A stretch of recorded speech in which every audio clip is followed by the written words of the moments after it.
Have you ever wondered why the preponderance of our race subscribes to the notion that we are the scourge of the earth? Have you ever wondered how the majority of Europeans could ever be so blind as to accept the fate that has been engineered for us? Have you ever wondered why so many of our people can't see that their capitulation to this agenda represents a death knell for our nation's cultures, traditions, and the very future of our race and children? Public opinion has been so comprehensively dominated by our enemies that most of us have come to accept the most egregious of sociopolitical double standards. Perhaps the most disheartening truth I've ever come to realize is that those who wish to destroy me and everything I love control the vast majority of the vehicles of propaganda in this world. Banking cartels, big business, big tech, government, academia, mass media, Hollywood, Madison Avenue, all toe the same globalist anti-white line, the end result of which is obvious to anyone with an IQ over room temperature: the disintegration, degeneration, and destruction of the European race and civilization. Many of us have sensed that these entities, these unseen mechanisms and those at their helms, form a largely invisible ruling elitist class, which is the true ruling power of our nations. Sadly, so many are completely blind to the reality which so few are acutely aware, and this is by design. The technique of influencing public opinion, what most people would call the art of propaganda, is a comprehensive and multifaceted system. When you look into the origin of propaganda in the West, the usual suspects are uncovered. The Archjew Edward Louis Bernays is to propaganda as the Archjew Sigmund Shlomo Freud is to psychology. As it turns out, Bernays was the nephew of Freud and used his association with his uncle to establish his own reputation and guide his thinking and counseling. Bernays is considered the father of modern public relations, which is the art of influencing public opinion, i.e. propaganda, a word which didn't have a negative connotation when Bernays was first conjuring his evils in the early 1920s. Bernays' work was heavily influenced by the Archjew Walter Lippmann, a communist and author of Public Opinion, 1920. Many consider Lippmann the father of modern journalism, and as an early and influential sophist, Lippmann advocated for a government-sanctioned propaganda apparatus ran by a quote-unquote governing class, which he thought could and ought to manipulate and control the Goyim masses.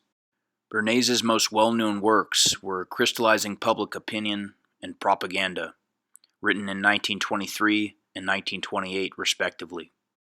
As Bernays became more widely known, he was employed by many ruthless politicians, industrialists, government agencies, activists, and criminals to manipulate public opinion in their favor.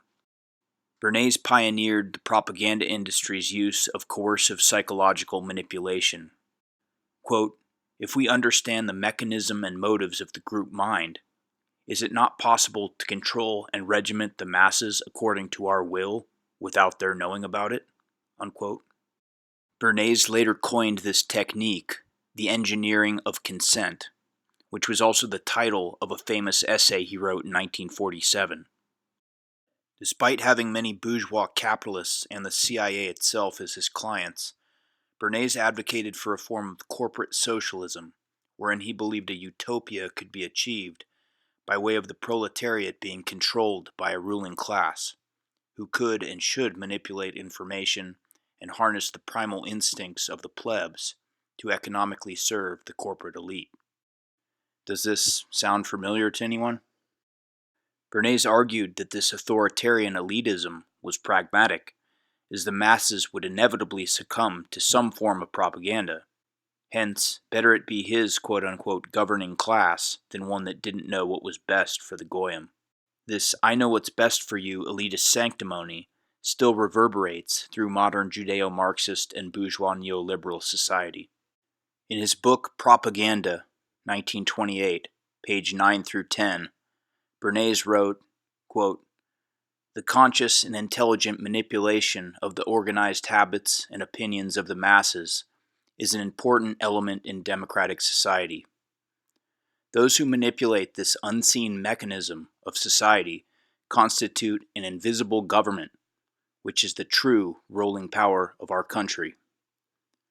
We are governed, our minds are molded, our tastes formed, our ideas suggested, largely by men we have never heard of. In almost every act of our daily lives, whether in the sphere of politics or business, in our social conduct or in our ethical thinking, we are dominated by the relatively small numbers of persons who understand the mental processes and social patterns of the masses. It is they who pull the wires which control the public mind."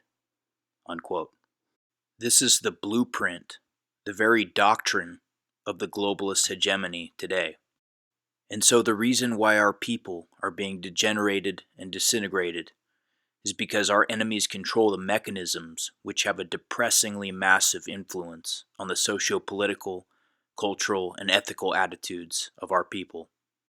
The governing class of Bernays has coerced us to accept and tolerate that which directly and indirectly facilitates our destruction. Our destruction is beneficial to this governing class, and our ideology is the greatest threat to their agenda and to them. And that is why they so desperately must maintain the public opinion among our people that the only form of ethnic autonomy and self-determination that is evil is white autonomy and self-determination.